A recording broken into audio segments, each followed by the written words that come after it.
Ki, Ya Jo, gimana Jo? gue mau nanya nih Ki, Ya, lu main kenari dari kapan Ki? Dari tahun berapa? kalau bicara main kenari itu gue dari 2012. Itu gue dulu sebelum masuk kuliah, itu gue udah mulai main kenari sih. Tapi buat terjun ke lapangannya itu tahun 2013-an sih, itu awalnya gue mulai terjun ke lapangan, ya mulai main bawa burung ke lapangan lah ibaratnya, terutama kenari gitu. Lu pertama kali hobi kenari yang ngajarin siapa Ki? Sebenarnya kalau buat pertama main kenari itu sih otodidak sih ya, otodidak. Tapi ya tetap gue banyak belajar kan dari teman-teman juga yang udah senior, sharing lah ibaratnya. Yang ibaratnya ilmu yang benar ya gue terapkan, yang nggak benar ya nggak apa-apa kan, belajar lagi namanya ilmu. Tapi yang awal-awal gue main kenari itu sih gue banyak belajarnya sih dulu itu sama Om Ripal Uwi. Om Ripal Uwi itu orang Salemba dia. Nah dulu itu juga gue awal bangun juga, dulu gue sempet ada nama timku tuh Barpus ya, Barpus Kenari. Nah itu dulu ya awal-awal itu yang ngebangun itu ya kan Barpus itu katanya kan dulu Barat Pusat. Barat Pusat. Nah Siap. gue nongkrongnya itu kan di pusat tuh, rumah Om Ripal tuh Salemba kan masuknya pusat. Nah itu awal-awalnya situ dulu gue awal-awal main kenari sih, belajarnya banyak belajar ya dari Barpus itu ya, terutama yang Om Ripal lah, kita banyak sharing, belajar bareng gitu lah. Iya. Kenapa lu memilih kenari buat menjadi burung peliharaan lu? Kenapa nggak murai, cucai hijau, anis merah? Kan kebanyakan Iya. orang-orang tuh demennya murai lah karena gengsinya lebih tinggi. Kenapa lu milih kenari? Kenapa ya? Karena emang dari awal gue ngelihat kenari itu emang udah ada daya tarik sendiri sih ya kalau di kenari. Pertama juga dari warna burungnya juga unik. Maksudnya unik tuh dia nggak cuma yang monoton satu burung warnanya gitu-gitu aja loh. Iya. Jadi tuh kita tuh nggak bosen Jo. Udah gitu gue emang orangnya bosen lah kan sisi lain kan. Karena kan kalau kayak murai gitu-gitu kan warnanya kan itu aja kan rata-rata kan notabene. Tapi kalau kenari itu kan warnanya macam-macam lah, variasi unik. Udah gitu yang gue suka dari kenari itu apa ya? Dia punya seni lah, dia itu daya seninya tuh bagus lah, tinggi ibaratnya, karena dari bicara lagu, durasi, volume ya, terutama sih lagu sih ya. Gitu. Kan bicara warna lovebird lebih banyak tuh Ki. Iya, lovebird sih juga banyak, tapi ya itu dia. Karena daya seninya itu kalau kenari itu Jo, lagunya itu Jo. Kalau lovebird itu kan apa ya? Ya begitu-gitu aja sih kalau menurut gue, cuma kekek doang, Kalau ngekek kan. kenari bisa dikatakan unik lah ya, dari Unik, segi warna sama dari suara segi lah ya. warna, suara, nah itu dia lah yang bikin gak cepet bosen lah. Intinya sih selera masing-masing. Selera ya, Ki? masing-masing. Iya. Gitu Jo. Pertama kali terjun di lapangan tadi tahun berapa?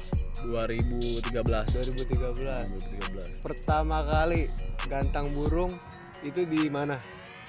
Awal-awal gue main burung sih sama gantang sih dulu Patra Enterprise tuh di Tanjung Duren. Itu bisa dibilang sih salah satu lapangan keramat juga Jo. Iya. Maksudnya ya bisa dibilang lapangan tua juga tuh, dan di sisi lain juga itu lapangan banyak terbitnya bermunculan selain burung-burung yang bagus, yang kualitas, banyak juga pemain-pemain besar tuh. Emang dasarnya itu awalnya pasti banyak banget yang belajar di pasar Patra tuh. Karena ya itu dia, emang di sisi lain juga juri-jurinya juga banyak juri-juri senior ya di situ. Dan juga dulu itu kan emang lapangan tuh dulu nggak banyak kayak sekarang Jo. Kalau sekarang kan lapangan udah kayak bisa bilang kayak warung Madura Jo. Iya kan? Kayak jamur di mana aja ada. Iya. Maju dikit gantangan, sama dikit gantangan. Kalau dulu nggak ada Jo. Ibaratnya ya lapangan jauh-jauh lah gitu Jo. Oke. Itu lu pertama kali gantang udah ngerti nyeting burung tuh Ki?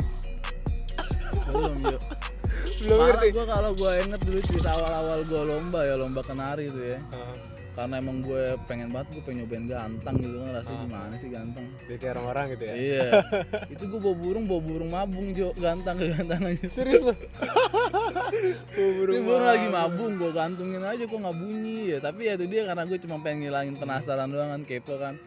Ya akhirnya ya belajar ya, alhamdulillah Jo, kayak sekarang ya banyak juga burung-burung kenari yang gue orbitin lah ibaratnya. Karena kan dulu gue sempet dagang juga bakulan, sempet lama dulu gue juga dari zaman kuliah itu ya, gue juga nggak apa ya alhamdulillah kalau untuk uang jajan nyari duit sendiri Jo. Ya, berarti kita traveling kemana-mana itu dia hasil dari jual kenari Jo. Berarti hobi lu nge-cover budget lu. Nah alhamdulillah Jo, makanya kayak sampai sekarang pun juga gue ada yang sponsorin juga awalnya kan, karena gue dulu awalnya transaksi juga sama beliau.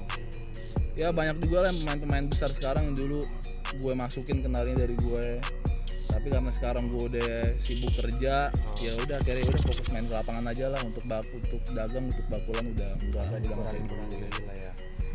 Udah kayak zaman kuliah juga. Oke. Gantang udah pertama kali. Nah, lu ngerti nyeting burung tuh pertama kali gimana, Ki? Nyeting burung buat lomba, Ki? Nyeting burung buat lomba, yang pasti banyak belajar juga kalau soal itu tuh awal-awalnya. Ya itu dia banyak belajar ya dari teman-teman juga, sharing-sharing sebenarnya kenari apa sih penilaiannya, yang dicari apa sih, terus gimana sih ngelihat birahi dia. Sebenarnya sih nyeting kenari itu kan sebenarnya simpelnya itu ya dia nggak ribet lah. Yang penting sih kuncinya itu sih kalau kenari sih mandinya aja juga. Kalau untuk sarang ya ibaratnya kita ngebacanya dari mandi lah, insya Allah kalau ibaratnya burung mandinya enak ya di lapangan enak. Ya sama ngontrol birahi sih. Iya. Karena kalau birahinya udah nggak bener, ya itu dia bawain lagu yang nggak tuntas, burung kerjanya nggak tenang, iya nahan juga.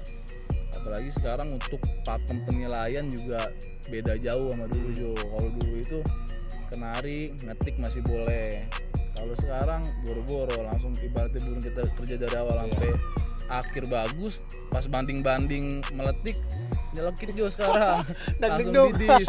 Iya, kalau dulu masih ada dispensasi Jo, masih bisa juara, tapi sekarang udah nggak bisa. Apalagi ada juga namanya AKR, kaki kering aja udah nggak boleh juga sekarang. Tempel di ring gitu. Nah iya, kalau sekarang udah banyak perubahan lah kalau untuk pakem penilaian tersendiri. Sebelum jauh kita membahas ke perlombaan nih, Ki, kan banyak penonton kita yang pemula-pemula juga, Ki. Kalau misalkan pemula ini baru mau main nih, baru mau milih gacoan lah atau mau ngerawat bahan, saran lu apa sih, Ki, biar nggak kena tipu orang gitu, Ki? Saran buat para pemula yang mau main kenari gitu. Ya sarannya untuk pemula yang mau main kenari ya pertama lu sesuaiin dulu budget lu. Kedua, lu juga harus tahu juga nih target lu mau main lu kayak gimana, maksudnya apa lu cuma buat kelat beraja, apa mau sekalian mau event nasional ya kan, apa event besar gitu. Itu lu harus sesuaiin juga, itu dia diiringi juga kan sama budget kan kalau soal itu kan. Kalau untuk bicara untuk ke materinya, untuk ibaratnya milih kenarinya lah gitulah. Ya yang pertama ya lu bisa ngeliat kan kalau sekarang udah enak lah ya, udah banyak sosial media kan. Beda kayak dulu. Kalau kayak dulu kan kita nyortir burung emang rada susah karena kita sosial media kan gak kayak sekarang Jo. Tapi kalau kayak sekarang itu kita bisa research kan di Facebook terutama lah, kalau anak-anak burung kan bisa lihat ibaratnya nih bakul-bakul mana sih kira-kira yang bisa portofolio lah ibaratnya nih di bolan dia nih bagus-bagus nih gitu kan. Ternakannya ya. Nah dari situ juga bisa kita lihat. Di sisi lain juga kalau untuk bicara materi, yaitu dia kalau mau tujuannya buat main ke lomba, ya lihat dulu ini burung prestasinya udah di mana. Ya ditanyain juga ibaratnya burung setelannya gimana. Ya tanya jelas dulu lah ibaratnya kayak gitu. Ntar kurang lebihnya bisa lu cari sendiri, kulik-kulik sendiri. Siap. Tapi lu pernah nggak beli burung kenari di pasar dan bisa main lomba, ada nggak kira-kira? Ada pernah Jo. Ada pernah. Berarti persentasenya berapa persen tuh kalau dari pasar gitu? Persentasenya sebenarnya untung-untungan Jo kalau beli dari pasar, untung-untungan. Ya kalau dapat lagi yang bagus, ya alhamdulillah. Tapi kan ya itu dia, kalau bicara burung pasar itu kan ya gimana ya, namanya burung pasar beda lagi, kita kayak nyolok ke peternak gitu kan. Tapi kalau pasar ya untung-untungan. Tapi ya untuk pengalaman sih pernah juga gue Jo. Jadi nyolok di Pramuka waktu itu berapa ya? 350 loper kan.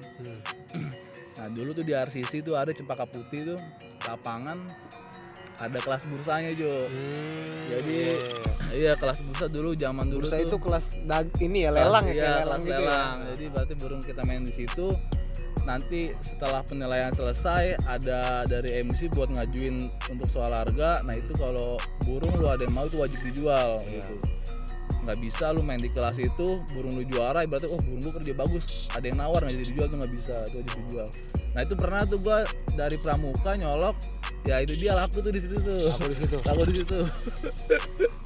Putus di angka berapa tuh Gi? Wah berapa ya? Udah lama juga sih Jo itu Jo. 1000-an lah kayaknya, 1.000-an lah. Udah lumayan. Tapi itu kan juga itu tahun berapa itu juga udah ya lumayan lah, angka segitu juga. Namanya burung pasar. Burung pasar. Bukan ngejelekin burung pasar sih sebenarnya, karena bisa jadi terah bagus nyasar ke pasar gitu kan, bisa jadi nggak menutup kemungkinan nih. Untung-untungan Benar. Terus bicara main ke lapangan nih Ki, banyak pemula-pemula kan bingung nih. Ini standarisasi kenari itu seperti apa sih, yang harus dicari itu seperti apa sih yang untuk layak buat ke lapangan kriteria gitu. lomba lah. Kalau untuk ibarat ngelihat kenari yang ibaratnya siap untuk ke lapangan lah ya ibaratnya. Yang pasti sih kalau untuk bicara itu kan balik lagi kan ke sisi penilaian juga ya. Yang pasti kayak durasi ya kira-kira ya 30 up lah standarnya lah untuk kenari ya. Nah udah gitu volume juga harus diiringin juga sama lagu. Kalau bicara lagu sih sebenarnya riskan ya, karena ya itu dia ibaratnya burung banyak. Kalau menurut gua juga juri juga nggak bakalan nilai satu-satu tuh. Bicara lagu, apalagi lagu itu kan nggak semuanya dari A sampai Z burung bunyi itu lagunya bagus, karena pasti kan ada di beberapa detiknya aja tuh burung lagi tonjolannya gitu kan. Nah dari situnya kalau untuk kesiapan burung itu sendiri yang pasti burung udah harus mapan juga Jo kalau kenari ya, karena kalau belum mapan ya itu dia kenari tuh kalau belum mapan kita lombain yang masuk belum mapan itu maksudnya umurnya belum cukupin Jo gitu. Jadi berarti kalau burung muda kita lombain itu ya adatnya ada aja Jo, karena masih labil ya mental ya, belum mental. Nah itu dia. Yang kedua ya selain birahi burung, yang pasti burung ya gacor sih Jo, dalam keadaan gacor dia buka tutup cepat. Nah itu dia salah satunya itulah Jo, sama transparan itu untuk udah buat kelas atas dah. Aduh, pusing itu dia makanya kita main burung juga kita lihat nih target kita mau main kemana, yang tadi gue bilang di awal kan. Latres apa event gitu kan. Karena gini, lu mau main burung ibaratnya lu cuma modal burung bagus, sementara lu mau main ke event besar itu juga belum cukup. Iya, karena banyak pemain yang lebih sakti. Oh iya guys, unik. Ya itu dia, jadi gue sempet itu mau gantang ke Ciputat, gantang malam tuh dulu awal-awal ada gantang malam, Kartanegara. Udah gendong gantang ukir kan, dari sini nih dari Meruya, rumah gue di Meruya, gendong ke Ciputat. Nah ceritanya kenari 2 sesi mau naik, lepas Jo burung gue Jo. Buset. Jadi gue nggak tahu tuh di jeruji pojok ada yang patah. Jadi kan kita pas mau nyopot minum cepuk gitu kan burung kan dirabak rubukan. Nah itu gue nggak tahu ada yang patah, dia terbang alhamdulillah ketangkep karena dia nyasar itu burung udah malam juga kan. Nemplok di posisi lu gantang malam. Itu kan baru awal-awal ada gantang malam tuh, masih rame-ramenya dah. Itu burung nemplok ke gerobak tukang es. Gua tangkep dah. Itu burung lepas kan geger kan tuh kan biasa dah lapangan kalau ada burung lepas kan. Lepas. Tangkep tuh alhamdulillah jeder. Waduh gua bilang udahlah bismillah aja lah, gua bilang ini burung apa udah bulunya pada copot juga kan, nangkepnya kaget gitu kan. Ya lo tau sasang aja lah, gua bilang udah jauh-jauh nih burung lepas begini lagi. Udah masuk udah tuh. Naik langsung kan, emang udah mau naik kan tuh. Juara 1 Jo. Anjir. Rame lagi. Anjir yang tadi juara apa yang tadi lepas juara 1 ya. Itu salah satu pengalaman unik juga tuh. Nama burungnya tuh Mimi Cucu dulu namanya. Mimi Cucu. Ya. Itu burung pertama atau bukan? Pertama itu udah burung kesekian kalinya lah ya. Juara 1 tuh alhamdulillah tuh. Makanya jadi kisah unik juga tuh. Iya. Terus nih gue pengen nyinyir dikit nih. Kisah unik lagi nih ya kan. Lu lama pernah nggak disurangin juri? Pernah lah Jo, pasti pernah ngalamin hal kayak gitu lah. Ya itu dia yang tadi gue bilang ya, juri kan juga butuh duit lah ya. Maksudnya butuh duit, dia juga butuh sampingan dah. Ya makanya itu dia. Gak bisa dipungkiri lah ya. Iya, gak munafik. Main event besar kita kalah, ya udah ya sabar aja karena kita udah tahu ibaratnya dunia perkicauan ya emang kayak gitu. Maksudnya ya lu mau naik ke tingkat yang lebih tinggi ya harus ada channel dah ya, ada link dah. Terus sesuai pengalaman lu nih Ki, burung kenari termahal berapa digit sih Ki yang pernah lu denger gitu selama lu main kenari? Kalau pernah gua denger ya banyak juga lah yang udah banyak transaksi gede lah, di atas 100 ya, kayak TC1 yang paling terkenal sih TC1 lah, itu salah satu legend juga sih. Maksudnya awal-awal kenari goyang, yang awal-awal tren kenari goyang itu kan yang naikin kan TC1 juga salah satunya, karena emang goyangnya gila sih itu burung wiper. Itu dia salah satu burung yang mainnya cepet gitu. Goyangnya emang gila. Ada di situ juga akhirnya naik juga tren kenari Scott Pensy dulu kan. Dia jenisnya SF. Dia bukan jenis SF, dia silangan sih. Silangan. Nah itu dia juga salah satu bisa dibilang apa ya, legend juga sih itu burung, icon lah. Di sisi lain dia juga laku juga lumayan lah. Ya gosip-gosipnya sih segituan lah, 100-an, tapi gue nggak tahu ya jelasnya berapa ya, gitu. Oke. Nah, di dunia burung kan pasti ada media ya, kayak banyak lah kita lihat di YouTube gitu kan. Salah satunya lu ya. Iya. Menurut lu fungsinya media di dunia kicau seberapa besar dan seberapa pengaruhnya sih di dunia kicau itu ada media? Sebenarnya ya kayak untuk sekarang itu ya, era digital itu kan emang nggak dipungkirin kan emang pesat banget ya, maksudnya dari sebuah informasi itu pasti cepet tersebar luas ya. Nah itu ya salah satunya bisa dibilang nilai plus dari adanya wartawan yang ada di lapangan lah salah satunya. Jadinya ibaratnya kita punya burung bagus, ya peran wartawan di situ ngeliput ya kan, ngedokumentasi. Nah itu kan salah satunya kan itu jadi tontonan juga kan, jadi tontonan yang pasti tontonan publik lah ya, orang luas lah ya. Sedunia lagi kalau di YouTube ya kan. Bisa dibilang sedunia. Ya ruang kecilnya se-Indonesia bisa pada lihat juga kan, maksudnya bisa pada lihat, bisa pada nonton kayak dari luar kota kan. Ibaratnya apalagi para bos-bos itu kan ya rata-rata dia yang ngeliatnya salah satunya kan dari situ juga. Dari sepak terjang wartawan ngelihat burung-burung bagus nih yang sekiranya dia wah ini burung kan, karena emang kalau wartawan itu kan bicara fakta lapangan. Betul. Emang yang dia rekam memang semua kan biasanya kan di lapangan, liputan di lapangan. Ya itu dia salah satu peran pentingnya itu, akhirnya yang banyak transaksi besar ya dari situ juga kan. Benar. Alur-alurnya dari situ gitu Jo, kalau menurut gua ya. Jadi percuma lu punya burung mahal kalau lu nggak viral gitu ya. Nah iya. Kalau nggak terkenal percuma punya burung bagus. Nah Ki, kalau lu pribadi Ki, suka seri besar apa seri kecil? Kenari. Ya. Sebenarnya itu apa ya, seri besar seri kecil sih sebenarnya sama aja Jo. Karena kalau kenari itu kan kelasnya dibagi juga, ada kelas standar kecil, standar besar. Tapi kalau bicara suka mana, jelas suka yang besar lah. Suka yang besar. Iya iyalah, besar panjang tahan lama. Iya. Paling ideal. Iya. Dari harga kan juga udah beda lah, maksudnya beda standarnya gitu ya. Emang udah beda. Kalau burung kecil kan standarnya emang ya berapa sih kalau kenari berarti harga standar ya. Tapi kalau emang udah bicara burung besar, harga standarnya aja kan udah pasti kan udah lumayan. Gengsinya juga lebih dapat lah ya. Ditambah diiringin lagi burung materi yang mewah, bagus, stabil di lapangan, udah pasti kan harganya udah pasti melejit lah 2 digit lah. Iya. Ki, mitosnya nih Ki, benar nggak sih ini mah baru mitos ya? Kenari seri besar lebih diutamakan dalam penilaian dibanding yang kecil, walaupun lebih bagus yang kecil gitu. Iya. Maksudnya lebih dipandang sama juri gitu. Iya. Itu kenapa tuh? Betul, kalau kita mainnya di kelas standar umum. Standar umum ya? Iya, karena kan ibaratnya kan burung campur. Karena kalau udah dari size burungnya itu besar apa kecil, itu dari ya ibaratnya gini Jo, aura lah, kita bicara aura pertama. Udah gitu juga kalau bicara volume, itu kalau burung besar kalau emang udah bicara volumenya kenceng, pasti itu kencengnya beda Jo sama burung kecil. Lebih tembus. Jadi kalau burung besar itu kencangnya dia tuh emang tebel Jo, tapi kalau burung kecil itu kencangnya itu kencang cempreng gitu. Ya. Iya. Nah itu dia, tapi yang paling ini sih aura itu Jo. Emang kalau burung besar kan ya kita aja ngeliatnya di lapangan juga beda lah pasti kan. Lebih sangar lah ya. Nah lebih sangar lah. Makanya itu kan yang ibaratnya salah satu daya tarik juri.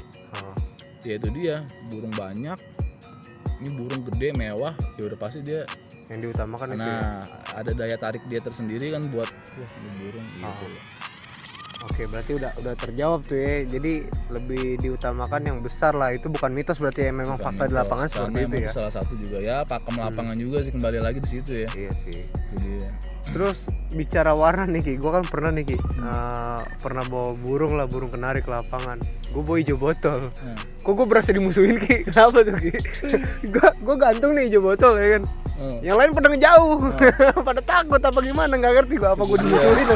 Memang kenari itu ada apa ya, ada beberapa kenari Hah. yang kalau ngelihat burung yang warnanya hijau, putih, Nah, Isabel itu mah rata-rata ada burung yang biranya naik Jo. oh. Iya, ya bisa bilang ya nggak semua sih, tapi ya hampir rata-rata itu warna bisa dibilang warna racun.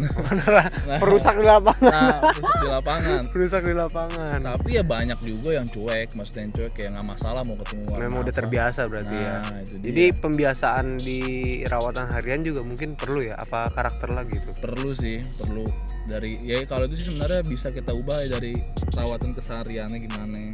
Tapi ada juga yang udah karakternya kayak gitu. Udah karakter kayak ya. gitu. Karena kan kalau udah karakter bisa jadi juga pas dari dia pergi kan juga iya apa indukannya warnanya hijau apa gimana. Itu akhirnya makanya dia setiap ngeliat itu juga biranya jadi naik. Oh. Iya apa dia pas lagi ngawin betinanya hijau. Jadi akhirnya Oh, tergantung historinya dia. histori lagi juga ya. juga pengaruh gitu. Karena burung juga punya perasaan gitu ya. Ya iyalah. Nah, benar-benar. Benar. Terus lu pakai pakannya apa tuh Ki? Kalau misalkan buat lomba Ki? Kalau pakan sih sebenarnya relatif sih Jo hampir sama aja ya. Ya biji-bijian sih yang utama. Tapi kalau ya itu dia kembali lagi di burungnya nih, burung karakternya birahinya tinggi, apa yang susah naikin birahinya. Ah, Ya itu dia akhirnya kembali lagi ke merek pakan karena kan di setiap merek pakan itu kan beda-beda nih Iya. dosisnya takarannya. Ada yang ini pakan Cocok-cocokan rendah, lah ya. nah, ada pakan kenceng gitu. Kalau gue sih rata-rata ya yang paling sering gue pakai gitu ya. Ini bukan endorse nih. nggak endorse ya. Tapi kalau mau endorse boleh lah. Apa tuh, Ki? Corona. Bukan COVID. Bukan kopi, corona memang ada. Golkoin sama Prestik biasanya buat burung-burung besar sih ya. Oh, buat burung besar. Iya, susah terutama- naik birahinya. Nah, terutama yang buat susah didongkrak birahinya tuh Susah kayak ngaceng. Tapi kalau yang udah birahinya kenceng gampang dinaikin birahinya ya, standarnya itu pakan kenari ya Corona sih. Corona lah ya. Corona ya. Karena pakan dia udah rendah. bersih juga sih ya. Iya, udah bersih juga. Gitu. Corona jangan lupa endorse. Oke. Berarti itu pengaruhnya menurut lu nih, pengaruh pakan berapa persen sih terhadap kinerja burung lu? Gua pengaruh sekali Performanya lah, gitu. pengaruh sekali lah. Bisa dibilang ya 80% 90% ya pengaruh. Pengaruh banget. Iya, ya karena emang ibaratnya pakan itu kan emang settingan ya, maksudnya settingan kan emang salah satu emang yang kita cari, maksudnya ini biasa pakai pakan apa, kita kasih pakan apa udah pasti pengaruh di lapangan gitu. Pengaruh Terus banget. udah gitu lu pakai vitamin gak sih Ki, buat jaga performa burung lu Ki? Kalau vitamin sih enggak pakai vitamin. Nggak pakai aneh-aneh gitu. Iya, pakai extra fooding aja lah. Oh, extra Extra fooding. fooding aja kayak telur puyuh, sawi gitu-gitu aja. Yang pada umumnya aja pada lah ya. umumnya aja. Enggak pernah sih gue pakai vitamin gitu sih. Oh. Nah, lu buat jaga performa gacoan lu itu gimana treatment hariannya Ki? Treatment harian sih sebenarnya kayak kenari sih sebenarnya simple Jo, cuma mandi jemur. Mandi jemur. Ya mandi juga nggak setiap hari, ya paling 2 hari sekali mandi. Kalau mau enak lagi burung main embun, ya tapi kalau nggak diembun juga nggak masalah. Enggak jadi Salah. mayoritas orang Iya. Ya gitu ya terutama sih mandi jemurnya aja sih Jo.